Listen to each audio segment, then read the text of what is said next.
Well, my daughter looked better, and I think the Perkins staff were getting her. She wanted to be dressed in street clothes, have her hair pulled back, and look much better than she felt and looked last time. I am very confused. Catherine has been working on being competent. Um, as she stated, she feels she's competent. She understands the situation. And so all I can do is continue the same things I've been doing, is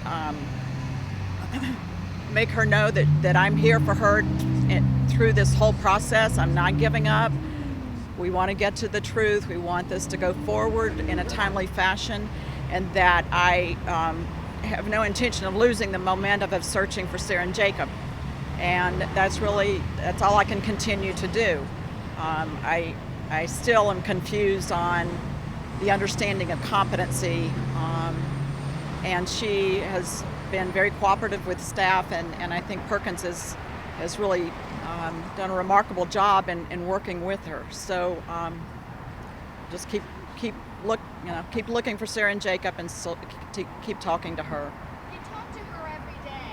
How does she appear? How does she communicate with you? She's very coherent. She's very coherent and she communicates well, but I'm not going to comment too much on our conversations. But she's made remarkable progress. She's very capable of becoming under treatment. There's no one size fits all, and she's working to get the right combination of treatment so that she is fully functioning. And I think we're very close. Again, I'm a little shocked at the ruling. I think everybody in this case is anxious to move forward. I mean, the best interests of everyone that we find Sarah and Jacob. And so, it's hard to describe. There's tremendous support, and thank you to the media and to everyone who's working together to keep their faces out there. We're not giving up. We're going to keep looking for them. So thank you.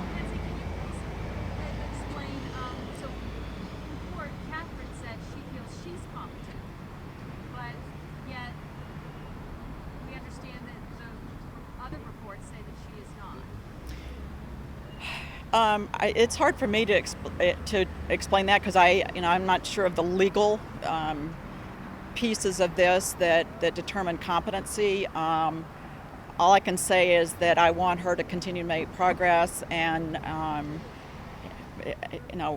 sooner or later it's going to. She's very treatable. She's very capable of cooperating with a full treatment regimen, and so I'm proud of her for doing that. I'm not going to go down the legal path. You're going to have to let somebody else answer that question. I mean, my understanding is from her aspect. So you need to. But thank you again. Lindsay, could you just say one more thing? You said you're shocked by this.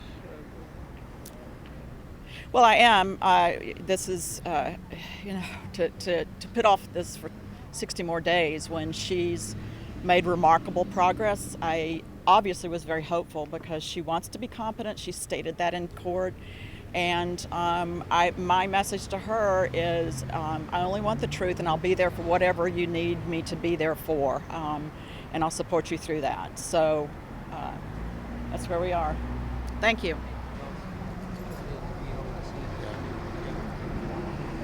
My understanding is, my name is David Felson. This is my partner, John Sargent. We represent Ms. Hoggle.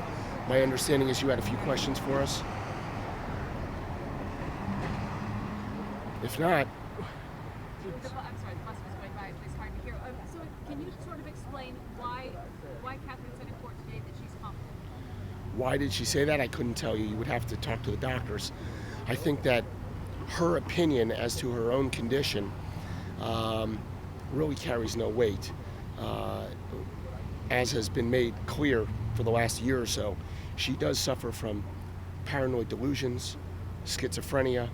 Her mental process and her opinion as to where she stands, I don't think is the issue. We rely on the good work of the doctors at the Perkins Hospital. The family seems to think that she is competent. In your conversations with her, can you just give us a gauge on where you think she may stand? I can't really talk about the particulars of any conversation that we may have had with Catherine, but I can tell you that we are not in disagreement with the opinions of the doctors. There's more than just an ability to recall, or at least an ability to say that you recall when dealing with competence. There's also an ability to properly and appropriately process information, to evaluate information, and to communicate information. There's never been a question that Catherine has the ability to talk. She certainly has the ability to talk. It's the paranoia, the delusions, the schizophrenia, and her thought process, which are really the issues here, and I believe what the doctors at Perkins are focusing on in terms of her treatment. Does she seem like she's improved at all? I can't render that opinion. That's a medical opinion. Just in conversation, though, do you think she can come again? The only thing I can say is we do not disagree with the evaluations of the doctors. The family's eager to move forward. Are you eager to move forward with this case as well? I understand the family's issues here. I know that the family believes that this case needs to go forward. They believe that there will be some magical moment that Catherine will be able to relay some information as to the whereabouts of the children. I'm not so sure that that can happen. We need to proceed by way of the legal process. It is unconstitutional to proceed with any charges when someone can't adequately participate in the process. That's what the doctors are saying. If the doctors are saying that she can't adequately proceed in the process, I don't know how we can. Do you think she can communicate effectively with counsel? There are several parts to communication. There is the ability to speak, and then there is the ability to understand and appropriately process. I leave those evaluations to the doctors. They went to school for it, they have experience in it, and that's where the case stands. What are your thoughts? It's almost past the anniversary of the children that have been missing. I mean, every day's kind of the same as the last, where it's, every day is a day too long.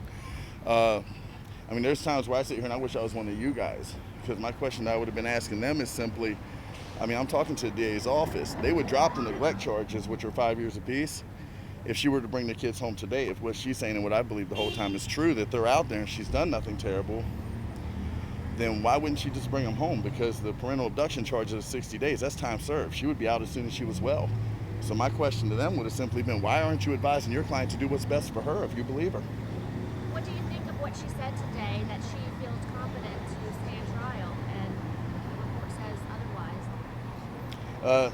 I think that she's been that way the whole time. From whenever I was talking to her regularly before her mom was, she was lucid then. I mean, I've said this before to some of the people here even, if you were to Google, people who have stood trial, I mean, who for lack of a better term, were crazy or mentally ill or whatever, I mean, the standard for that typically looks like you're wearing a tinfoil hat in the corner, trying to call an alien or something. She's not that. She's the entire time been able to speak fluidly. The entire time she's known exactly what she's saying, what she's doing, and when she's doing it. The only two things that have really ever happened in court whenever she appeared to be out of it was she was medicated right before she came, because she has a habit of trying to escape when she's in somewhere, just like she did when we had her committed in 2013. So they would drug her up before she came, and of course she looks incompetent then. Hell, I would be incompetent if I was on those drugs in here. I mean, that's it. I mean, she's been competent pretty much the whole time to actually stand trial. She knows exactly either where they are or what she did. So your children, it's been a year since they've been missing. One celebrated a birthday. Your thoughts on this day? The birthdays were the worst, actually. I mean, November 20th and July 3rd, I've said this in the past, those were the worst days of my life. Every other day, it's kind of like, you have reminder days and things like that.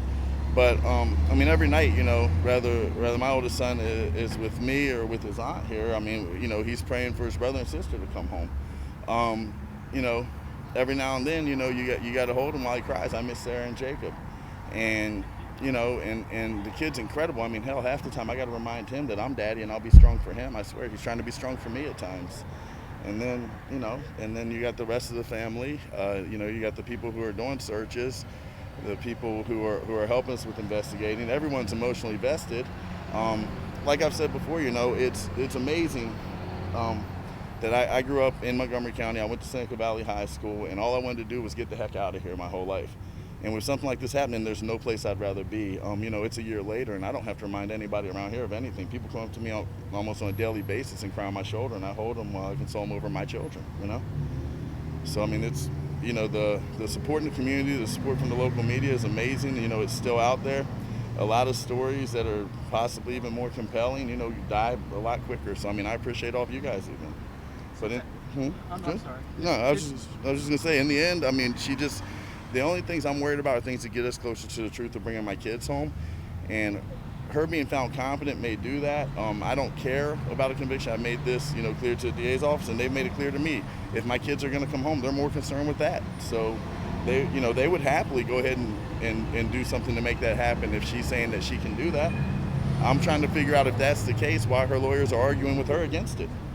It seems like expectations were a little bit higher this morning, that there would be progress in this case, maybe moving forward. Talk to me about some disappointment that you may be experiencing. Well, I guess the first question I would have to ask you is expectations for who? I've pretty much told everybody this is what I expect today. I think maybe Lindsay had some expectations just in talking to Catherine and listening to what Catherine says. I learned a long time ago not to listen at all to anything Catherine says. So, but if you're someone like Lindsay, you're talking to her on the phone, well then you know daggone well she's competent. So it's probably very hard for her to believe, that the judge is here and that the lawyer has any kind of compelling argument against it. Troy, Lindsay said she was shocked by today's hearing. What's your reaction? My reaction is exactly what I just said was, this is pretty much what I expected. I knew that her lawyers were going to come in here and they were going to argue for what it was. The judges thus far have been, very much accommodating to what they've wanted, it seems. Maybe that's just me looking from my side of it. I know I can be biased, that's for sure. But, that's just what it looks like to me. And it's just another accommodation, it sounds like. I'm not really sure what the deal is with that. Like I've stated in the past, I think it's a shame, but she has more rights in there than my kids have the right to be found or the truth be told about them, and I don't get it. Troy, what were you thinking when you looked at her in the courtroom? Honestly, not a whole lot, really. I think about my kids and stuff. I don't really think about her. The only terms I think about her in would be like, let's say like people would say, why are you going after guardianship? Well, quite frankly, whatever gets her on the way is in the same best interest of my children. So, in terms of that, then yeah, but other than that, I'm just thinking she's the fastest route to find out either what she did to my kids or find out where she put them. If we find out where she put them, we can find out where they are, even if they've been moved at this point. And the most direct route to that is her, and I don't understand how two men can stand there and try to block it. So, like Felson and Sargent, I'm not really sure what they're all about as human beings. I know I could never do that to a father or to a family. We got more searches coming up? Yes, that's going to be the lady to talk about for that. I'm not really sure exactly. Okay. I'm not really sure exactly when they're going to be, but I can let her go ahead and field questions. Is there any more for me before I hop off? Everybody good? Cool. Yeah, the grandmother. I'm well aware of that. If you want to say something. I do. I just want to address Catherine. We were in there today. Like Troy said, we expected her to be found not competent. We didn't come in here thinking she was going to be competent at all. The Turners expected her to be found not competent. Our hopes aren't up any higher or down any lower than just going through the legal process right now, which is just the time-consuming process of it and everything. We know that we're going to get to something. Something's going to be found out. Someone's going to say something. But it's taking time, and we know it's going to take time. We knew that from the beginning. I just want to tell Catherine that your 6-year-old son stays with me and with Troy, but your 6-year-old son is asking now. He's to the point where he's asking over and over again for someone just to please tell him. He prays to God, but he asked for someone. He said, isn't there one person, yesterday he said, Aunt Raylene, is there one person who can tell me where Jacob and Sarah are? And Catherine, you're that one person. And you have to love your children. You have to love this little 6-year-old boy that's sitting here wondering what happened to Jacob and Sarah, and you've been taken away from him too, and he doesn't understand that. And just to give him the answer of where Sarah and Jacob are, because he's asking now. And he just started asking. He's kind of switched his tone on things. And he wants one person, he said, to come forward and just to tell Aunt Raylene or Daddy where Sarah and Jacob are. And Catherine, I'm begging you just to let us know what happened, and we'll work with the system to see how we can help you out. And we do stand by that. Thank you. The searches, we have an upcoming search. We're still not sure about the date. We have quite a few big groups. We didn't plan on so many big groups coming out. Not only do we have the fraternity, but we have other large groups of hundreds of people now who want to come out, so we may be talking about 1,000 people or more. We also have a horse search and rescue group that's going to be coming out, other people with dogs. So we're in the midst of planning everything, and probably we'll be referencing back to Class Kids to get some assistance on this one. We're looking at the first couple weeks in October on a Saturday to do a full day search. You don't have to come out for the full day. You can come out just for a couple hours or even for an hour. Anything will help. Thank you for your support. Thank you. And please keep on praying for Sarah and Jacob, please. And I would like to say I'm the other grandmother. Okay, my name is Debbie, and I heard state's attorneys say in April we're going to look into all possibilities. Well, I suggested, nobody listened though, because from the beginning when Catherine got out, I said I have a fear for my grandkids. She should go back to her mother or her father, not in the household with the kids. But nobody listened to me, because she even asked for well, anyway, I think that in April when he said that we're looking at all possibilities, that was suggested a long time ago, and some of the possibilities involve other people. At the time she was in the car, there was a man driving Troy's car around when she was trying to take the older kid at the kindergarten bus stop. So nobody knows who he is. The father gives her the key. She goes. She's not supposed to be driving. She takes Jacob. She's not supposed to be. I found out it is mandated. She's not supposed to be alone with the children. And so therefore we have all of this, and we have nobody accountable. No one that's, sure she's feeling right at home probably. I don't know. But I do know that everything to be done to me in any missing case involves the FBI and the state. Now, the FBI told us day one they wanted to help out. Montgomery County obviously turned them down. And then the state police, I've called 4 times. They told me they're waiting for Montgomery County. They have to be invited. Who thinks they're still Montgomery County?